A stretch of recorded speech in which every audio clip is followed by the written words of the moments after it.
Hey, what's going on, guys? The Horror Man back with the next review of the Fangoria Challenge.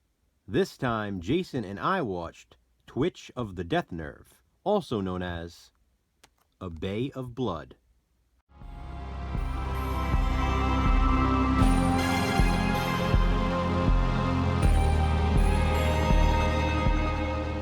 Twitch of the Death Nerve, or A Bay of Blood, is a 1971 slasher film, written and directed by Mario Bava. I repeat, this is a slasher, not a proto-slasher. A slasher is a slasher. The interesting thing about this movie is, despite being an extremely influential film, Fangoria considers it to be one of the 101 best horror movies you've never seen.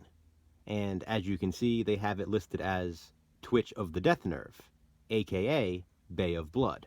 I'm not sure why Fangoria decided to go with that title for the book, since A Bay of Blood is definitely the more popular title. The film has plenty of other alternate titles as well, such as Bloodbath, Bay of Death, Bloodbath, Snuff is My Game, Massacre at Blood Lake, The Antecedent, Carnage, Ecology of a Crime, The Last House on the Left Part 2, Twitch of the Death Nerve, which I already mentioned, A Bay of Blood, and simply Bay of Blood, as it was released here on this Scimitar DVD, which you don't see too often, so maybe I'll just show this one for the rest of the video.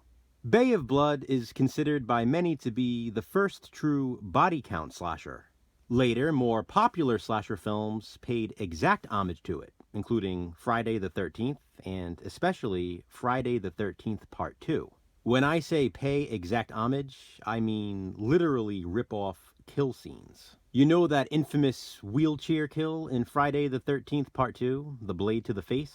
Well, Bay of Blood did it first. Or how about the spear going through the couple having sex? Again, Bay of Blood. Going back to the titles, by the way, I do prefer this one, Bay of Blood. It's the most fitting, in my opinion. So what's it about, you ask? Well, that's sort of complicated. It begins with the death of a wheelchair-bound rich countess. She is murdered on screen, but it is made to look like a suicide. This triggers a series of more murders, as family and friends kill for the inheritance. There is plenty of backstabbing and plenty of stabbing. While various characters literally spill blood for money, 4 young people go camping. On their drive, they stop on the estate and decide to spend the night in the abandoned house. Of course, not before one of the girls gets fully nude and goes skinny dipping in the lake. Yet another thing that half or more of the Friday the 13th films took from this one. We should all thank Mario Bava. Bravo, Bava. The teens think they are alone in the house, but of course, they're wrong. They're basically in the movie to be extra victims. But it's that group of young people that really makes you feel like you're watching a Friday the 13th flick. The body count continues, and hey wait, that's the tagline for Friday the 13th Part 2. Imagine that. Who's killing who and why? And who will survive at the Bay of Blood?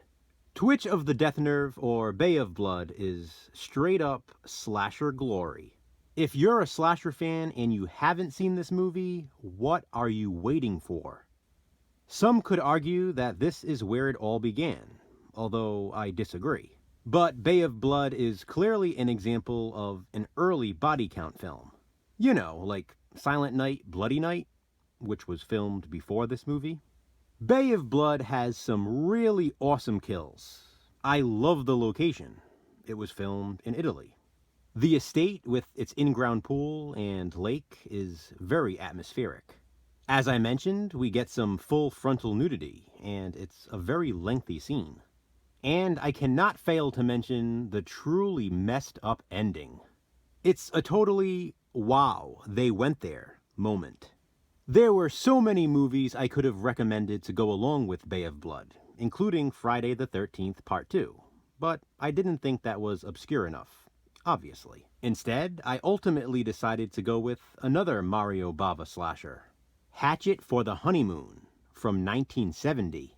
This here is my Anchor Bay UK DVD, simply because I did not feel like going upstairs to grab my VHS copy. This early Bava slasher is about a hatchet-wielding bridal designer.